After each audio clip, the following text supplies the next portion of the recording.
Confidence बहुत ज़रूरी है पेपर में। और अब मैं तो आपको इंटरव्यू का बता दूं, यूपीएससी सब सुनते हैं क्या है क्या चीज़ है। अंदर इंटरव्यू में गया, ब्रांच थी, ब्रांच मैकेनिकल थी। ये मैं आपको पिछले साल का इंटरव्यू बता रहा हूँ, मतलब इस साल तो सिलेक्ट हूँ, पिछले साल नहीं हुआ था सिलेक्ट। तो पिछले साल में गया तो चेयरमैन ने मुझसे थोड़ा बहुत बात करी, उसने ठीक है, मैंने कोई बात नहीं। अब पहला टेक्निकल मेंबर मुझसे पूछता कप सिरप देखा है तुमने। अब सोचो एक मैकेनिकल के बंदे से कप सिरप पूछ रहा वो, तो आप ये पहला क्वेश्चन है, आप मना नहीं कर सकते। बोला देखा है। उसके बाद वो बोलता है उसमें एक लाइन लिखी रहती V/V, देखी है। अब आप ये भी मना नहीं कर सकते क्योंकि ये पहला क्वेश्चन है। बोला देखा है। बोला समझाओ क्या होता है। अब बस वॉल्यूम बाय वॉल्यूम पता था, तो बोला बेटा इतना आसान होता मैं तुम्हें पूछता ही नहीं। बस उसने फिर मुझे केमिस्ट्री पढ़ाई है, पूरी केमिस्ट्री चली है मेरे इंटरव्यू पर।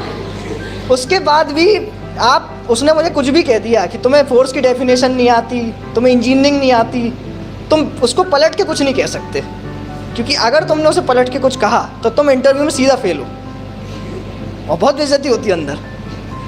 और जैसे इस बार मैं गया, इस बार तो मेरा बिल्डिंग मटेरियल पे चल रहा था। मतलब मैं आपको बताऊं, मैं गया, मैंने उनने पूछा नॉन मटेरियल, एक नॉन मेटल को जानते हो? मैंने बोला हाँ सर, लकड़ी की टेबल रखी सामने। तो मुझसे बोलता है तुम इंडिया में कितनी प्रकार की लकड़ी होती है, नाम बताओ सबके। अब बतानी शुरू करी मुझे, मैं थोड़ा सिविल सर्विस का भी पढ़ता हूँ तो मुझे नॉलेज है लकड़ियाँ कितनी प्रकार की होती। चलो उसने बोला तुमने नाम बता दिया, अब सबकी प्रॉपर्टी गिनाओ, हर लकड़ी की एक एक प्रॉपर्टी। मैंने बोला नहीं आता। तो बोला उसके बाद रूम में देख के बोलता अच्छा ये कांच लगे, बताओ कितने प्रकार के कांच होते हैं। आप नहीं बता सकते कितने प्रकार के कांच होते हैं। और उसने मैंने बोल दिया सर नहीं आता। उसने फिर भी बोला तुम आप हर कांच को एक्सप्लेन करो। सर नहीं आता ही नहीं था। तो वहाँ आपको एक चीज़ सीखनी पड़ेगी कि आपको मना भी करो तो ऐसे करो कि सामने वाले को समझ नहीं आए कि उसको। हाँ बस।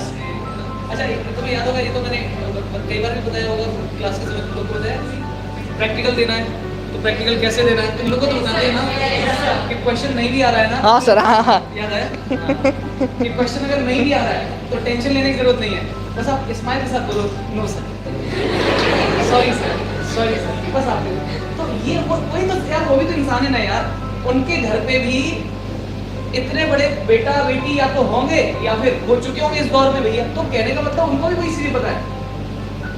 अच्छा कुछ अपना ऐसा बताओ कुछ इंटरव्यू के टाइम पर जो इनको नहीं करना चाहिए और चीजें इसके अलावा। देखिए मैं पहली बार गया तो मैं आपको बताऊं, पहली बार यूपीएससी आदमी जाता है तो वो फोटोओं में देखा रहता है तो आदमी देख के एक्साइट हो जाता है।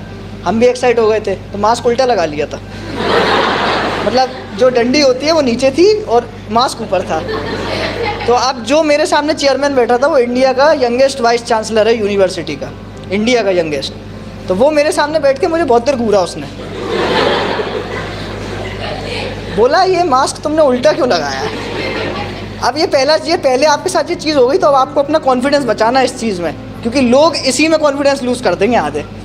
अब मैं उसके सामने आराम से मास्क खोल के हंस रहा हूँ, उतार के लगा रहा हूँ, उसको नहीं लगने दे रहा कि हमारा कॉन्फिडेंस गया है, और उसने कुछ नहीं बोला। फिर तो गेम पूरा उसी चीज़ का है कि आप कॉन्फिडेंस कब लूज़ कर दो, बस वो उसी पे खेलते पूरा।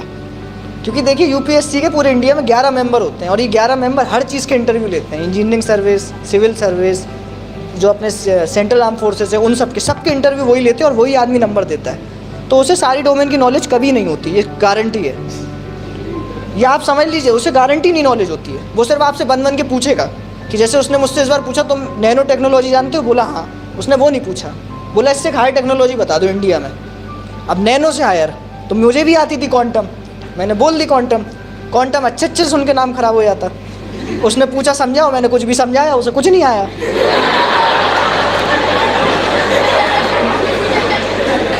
और फिर उसने उसके बाद एक चीज़ और पूछी, इंडिया में कहाँ इस्तेमाल हो रही है ये बताओ। तो इंडिया में एक सीडेक नाम का सेंटर है, अगर आपने सुना हो, बेंगलोर में सीडेक है। पूरे इंडिया के सुपर कंप्यूटर वहीं काम करते हैं। तो मैंने तुक्का अंधा मारा था और वो सही हो गया, क्योंकि सीडेक बेंगलोर में ही काम करता है सिर्फ।